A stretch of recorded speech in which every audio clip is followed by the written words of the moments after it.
You embarrass me. I'm disgusted by you. That's what my daughter-in-law said, out loud, in front of 50 people, at my grandson's graduation dinner. The room didn't go quiet. It froze like a still frame in an old film, the kind that catches you mid-sentence with your mouth still open and your breath half held. Forks hovered mid-air. A spoon clinked against porcelain and didn't stop ringing. Jacob, my grandson, the reason we were gathered there in the first place, blinked like someone had just pulled him out of a dream. Lena stood there calm and perfectly poised, her designer heels planted on the glossy floor, like she was delivering a TED talk instead of gutting me in public. She didn't yell. She didn't cry. She just let the words fall like knives. I didn't flinch. That part surprised her. Maybe it surprised me, too. Instead, I placed my cloth napkin beside my plate and folded my hands. I looked across the table at Jacob Harvard Law, full scholarship, same dimple as his grandfather, and I let my smile rise slowly and quietly. Then I raised one hand, just a small gesture. And Marcus, the waiter who's served our family for years, moved toward the sound system. The jazz stopped. The screen at the back of the room flickered, and a video began to play. At that moment, the air changed. No more murmurs, no more toasts, no more pretense. Just the truth, stepping into the room like it had been waiting in the hallway this whole time. Follow my story to the end, and tell me where you're watching from, so I know how far the truth can travel. Graduation dinners have a certain kind of light. It's not just the chandeliers or the soft glow bouncing off polished glassware. It's the quiet radiance that comes from pride, too big to say out loud. Jacob sat at the head of the table, in a navy suit that still looked a little too new on him. His hair combed neatly, for once, his posture straighter than usual. But it was his eyes, steady, bright burning with something his grandfather used to call quiet fire, that held me. He leaned toward me, lowering his voice, just enough so it felt like ours was the only conversation in the room. "Grandma, did you see Professor Langston's face during my speech?" I swear he got teary. I smiled, squeezing his hand. It was calloused from summers spent doing landscaping to help with expenses. He said it kept him grounded. I loved that about him. "You've always had a way with words," I said. "Your grandfather would have been speechless. And that's saying something." He chuckled, and for a moment it was just us, me and the boy I once rocked to sleep in a farmhouse outside Tulsa, who now stood on the edge of a legal career. The air in the room was warm, full of clinking glasses and scattered laughter. People talked about colleges, scholarships, and the future. Waiters moved like shadows, quiet and precise. It was one of those rare evenings that felt like it might actually hold. But as I looked up and saw Lena reach for her wine glass with that tight, rehearsed smile, something shifted in my chest. Not fear. Not yet. But the unmistakable scent of a storm coming just beneath the polished silver and congratulatory applause. It started with a sigh, the kind people let out when they think they've been patient long enough. "Oh, please," Lena said, tilting her head just enough to catch the light on her diamond earrings. Her voice wasn't loud, but it didn't need to be. It sliced through the warmth of the evening like a razor pulled across satin. Conversations stuttered. A fork fell to a plate with a sharp clang. Lena rose from her seat slowly, deliberately, like she was stepping onto a stage she'd rehearsed for. Her silk dress shimmered as she turned to face me, and her smile, the kind that never reached her eyes, froze into something crueler. "Let's not pretend this is some fairy tale," she said, lifting her glass slightly as if to toast her own cynicism. "This woman has been playing the saint for years, but I'm done pretending." All heads turned. She pointed at me like I was a stain on the tablecloth. "She's not elegant. She's not refined. She doesn't belong here, not in this world." Her voice rose a notch. "Look at her dress. Look at how she talks in public. Every time we're in the same room, I feel like I'm dragging around a relic from a garage sale." I didn't blink. I'd learned that from years of raising boys with tempers and burying a husband too soon, how to outlast a storm by becoming still. Jacob's knuckles whitened around his glass. David muttered, "Lena, don't," but she was already too far in. And I knew then this wasn't a slip. This was planned. She came here to ruin me, but she had no idea what I'd brought with me. The thing about public humiliation is it only works if you care. And I had stopped caring a long time ago. So while Lena stood there tearing me down piece by piece in front of friends, neighbours, and Jacob's law professors, I adjusted my napkin and let her finish. Not because I was weak, but because silence, when held correctly, is a weapon sharper than anything she was swinging. She called me an embarrassment, said I dressed like a bargain rack widow, said I didn't know how to carry myself among people who mattered. People who mattered. I let that phrase hang in the air like cheap perfume. When she paused to sip her wine, expecting either an outburst or tears, I did neither. Instead, I reached into my purse, found my phone, and tapped twice. Calm, measured, familiar. Marcus, our long-time waiter. God bless him, caught my eye from across the room. One small nod was all it took. The soft jazz that had been humming quietly beneath the clatter of silverware faded. The overhead lights dimmed slightly, and then a screen behind the bar flickered to life. Lena turned toward it slowly as if her body already knew what was coming before her mind caught up. I didn't say a word, just sat back in my chair, folded my hands in my lap, and watched the edges of her world begin to curl. I hadn't come here to win. I came here to tell the truth. And truth, once spoken aloud, doesn't ask permission to change the room. If you've ever been silenced by someone's lies, stay with me. This moment was for all of us. 4 months earlier, I was arranging tulips in a chipped vase when the phone rang. Nothing urgent, just my neighbour Carol calling with her usual afternoon gossip and a sprinkle of speculation. But it was one sentence, just one, that shifted something in me. I saw Lena coming out of that law office on Briar and 7th. Family law firm, I think. Isn't that odd? It was. Very. Lena never mentioned anything legal. And Lena mentioned everything when she wanted attention. That night, I sat at the kitchen table, staring at the floral tablecloth I'd sewn 20 years ago. I thought about Jacob, about the way Lena tightened her grip on him as he got older, about the cold glances she gave me when no one was looking. And I picked up the phone. His name was Thomas Briggs, retired police now working as a private investigator. His voice was plain, unassuming, with a kind of exhausted decency I trusted immediately. "What exactly are you looking for, Mrs. Holloway?" he asked. "Peace of mind," I replied. "And if that's too much, then the truth will do." 3 weeks later, he came to my house with a weathered briefcase and a look in his eyes I didn't like. The kind people wear when they've seen something that can't be undone. "There's more than I expected," he said softly. "A lot more." He slid a manila folder across the table. I didn't reach for it. Not yet. Because sometimes even the strongest people need a breath before opening a door they can't close. But I opened it. And what I found inside didn't just explain Lena, it rewrote her entirely. The first document was a petition. Termination of parental rights, voluntary, signed, notarized, filed nearly a year and a half ago. "She has a daughter," Thomas said quietly, as if saying it too loud might make it worse. "Abigail Carson. She's 23 now." My stomach dropped. "She abandoned her," he continued. "Not under duress, not due to poverty or abuse. It's all spelled out here. Lena was rebranding. She wanted a clean slate, new husband, new family, no complications." I read the words 3 times before they made sense. Then I stared at the photo Thomas slid across the table. Abigail. The first thing I noticed wasn't her resemblance to Lena, it was Jacob. Same quiet eyes. Same furrow in the brow when thinking too hard. But there was something else in Abigail's face. Something neither inherited nor taught. Survival. Not the kind born from drama or adolescent rebellion.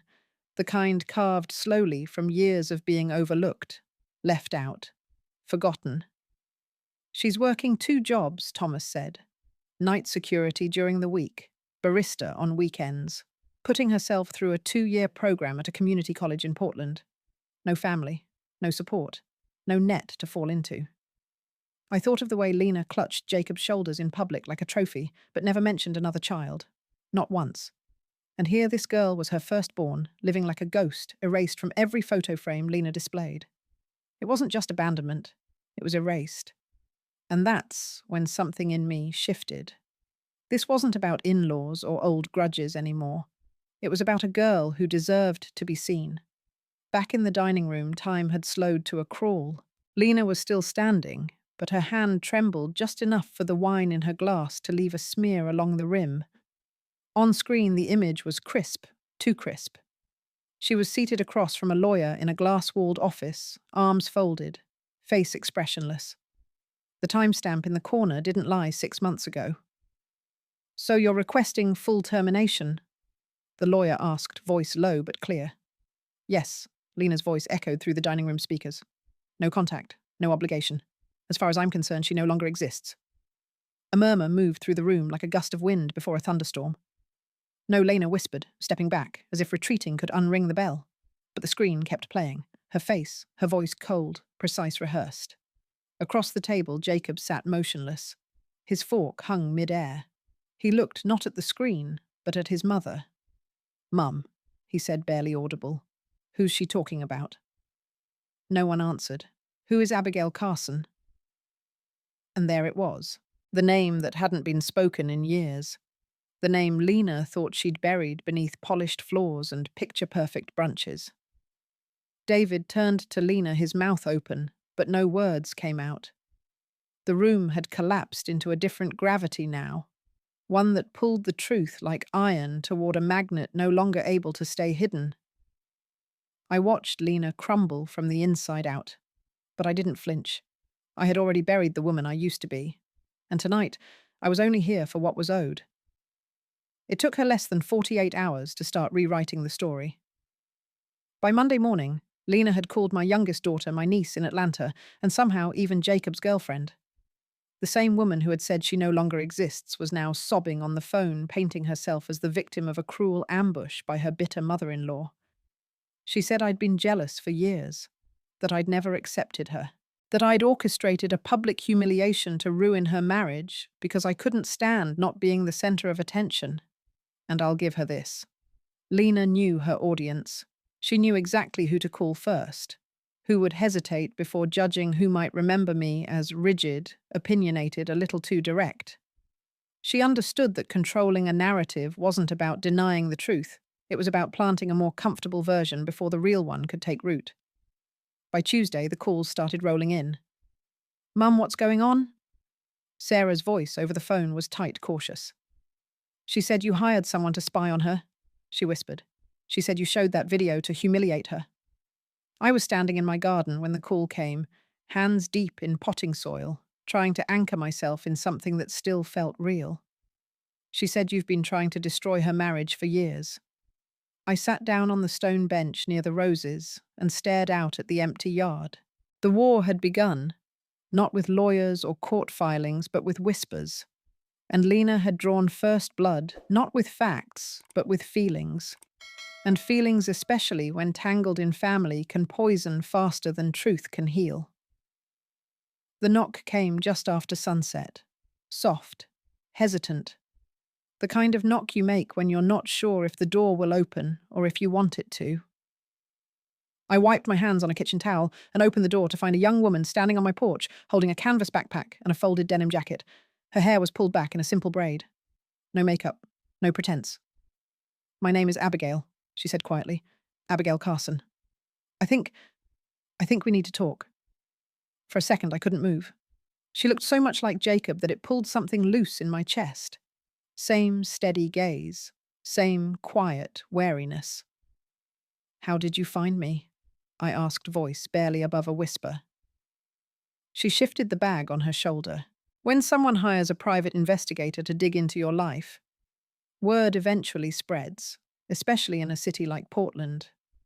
Of course. In my search for the truth, I'd forgotten the simple rule of looking into someone else's past. Eventually it looks back. "I'm sorry for showing up like this," she said. But I needed to understand why someone was asking questions about me, and what I found, her voice caught. It changed everything I thought I knew about who I was. I stepped aside. "Come in, sweetheart," I said gently. Let's make some tea." And just like that, the ghost Lena tried to bury walked into my kitchen real alive and carrying every unspoken chapter her mother had tried to erase. The truth had come to my doorstep, and she had a name. Saturday came wrapped in grey clouds and that damp kind of air that makes everything feel heavier. I parked 2 houses down, not out of fear, but out of instinct.